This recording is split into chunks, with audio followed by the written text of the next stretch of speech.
Assalamualaikum and good morning. We are from Guru All Stars. My name is Wama Makil. Our topic today will be privatization of public service. First, next go. First, what are public enterprises? Public enterprises are industries created officially for economic development, enhancement, and protection of the national interest and institutional response to specific problems. What is the purpose of public utilities? The purpose for the public utility is first to serve the economy of country, to deliver satisfactory service, to provide services at fair price, and to serve without any prejudice, because this is public utilities and not a private, hence it needs to serve without any prejudice. Why privatize? To reduce government involvement in commercially viable activities, to increase efficiency and in the delivery of programs, in order to avoid behaviors that result in inefficiencies and welfare losses, and lastly, to provide competition.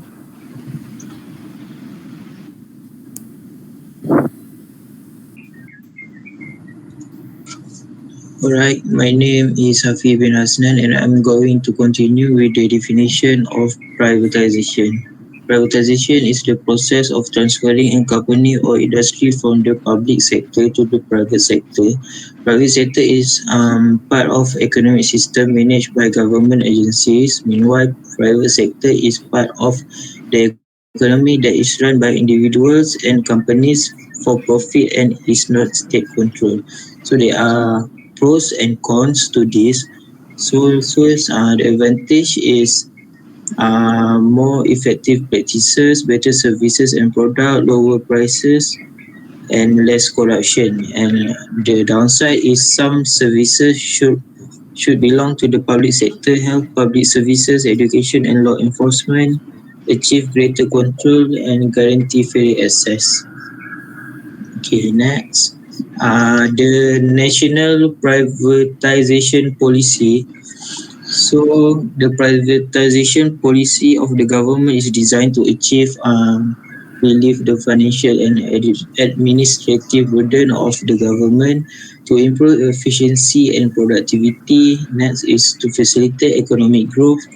And the fourth one is to reduce the size and presence of the public sector. And the last one is to achieve the national economic policy target.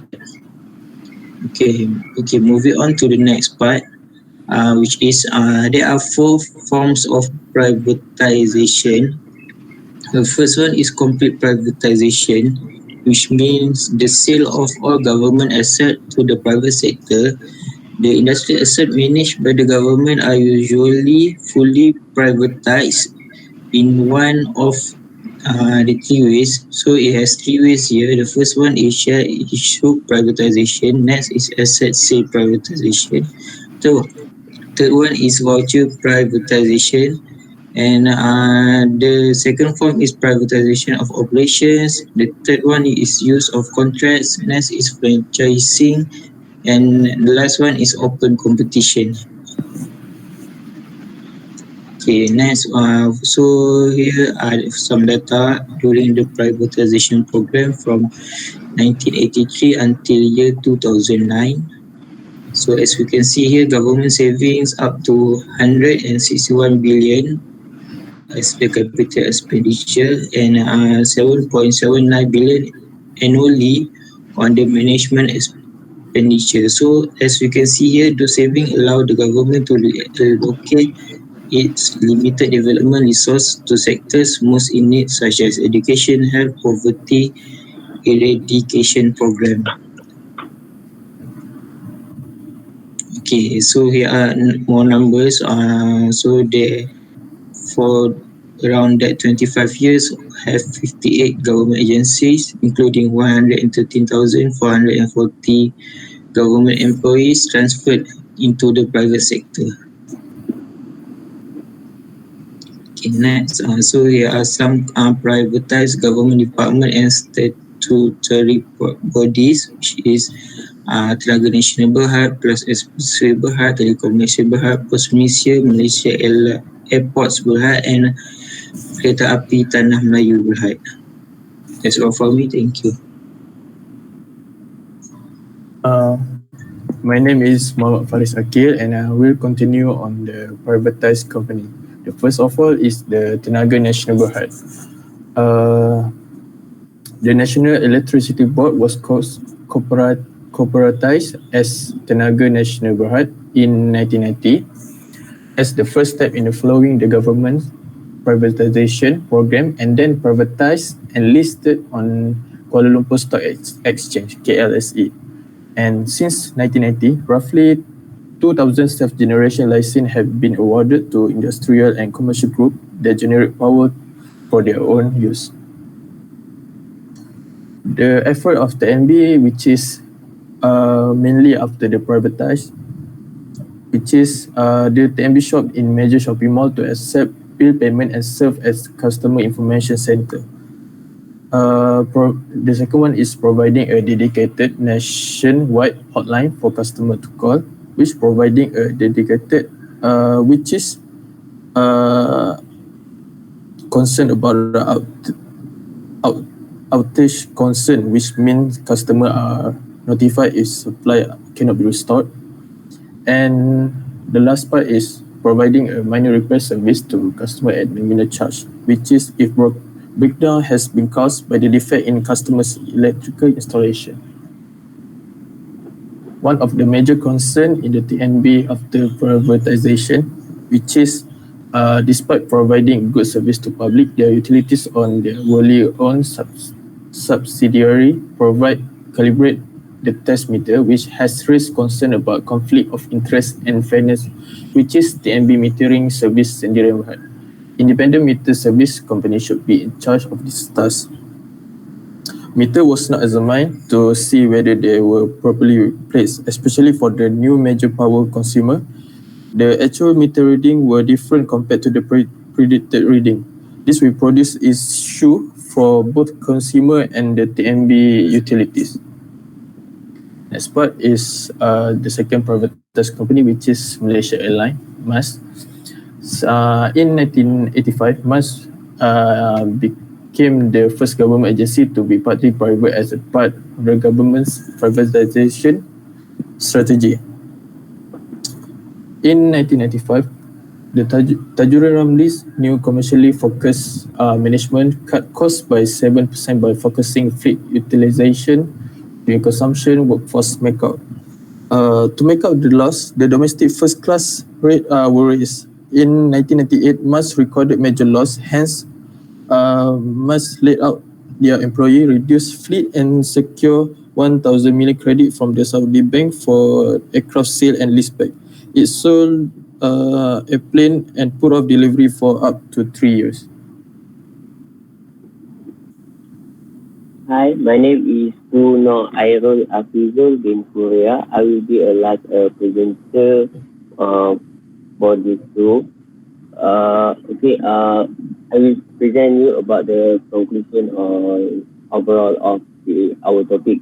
First, we will talk about impact of the privatization in the last decade, and second is impact of privatization, and the third is benefit of privatization for public service. Okay, next, we do the impact of privatization in the last decade. First, impact to the ownership. In countries where privatization is achieved through asset sale, this process is often opaque and plugged by insider trading and corruption. And then for the employment, since listed companies tend to have overstaff before privatization, private ownership may lead to restructuring, leading to disproportionate layoff of certain types of workers, such as low-skilled workers. And next is price and access. For example, in a company, by increased competition, privatization will cause price to fall. And the last is fiscal effect. The fiscal impact of privatization on income distribution is indirect and occurs through change in income and expenditure. In particular, if privatization reduces the tax burden between households in a different way, or if it gives the poor more access to government service funded by the next tax stream, it will affect the real income. And then we go to the effect of privatization. Research on developing economies has shown that simply switching from state to private ownership does not automatically generate economic benefit. On the contrary, many factors have been found to influence the success privatization. And then effect of privatization, whether privatization is full or partial, there is evidence that the former is more beneficial. Characteristic of new owner after privatization, foreign ownership is also associated with excellent business performance, especially in terms of privileged ownership, privatization, or management and workers.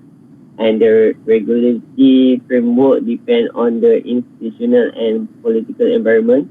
Effective competition is, has been found to be critical to improving the company performance as is associated with a lower cost, lower price, and better operational efficiency.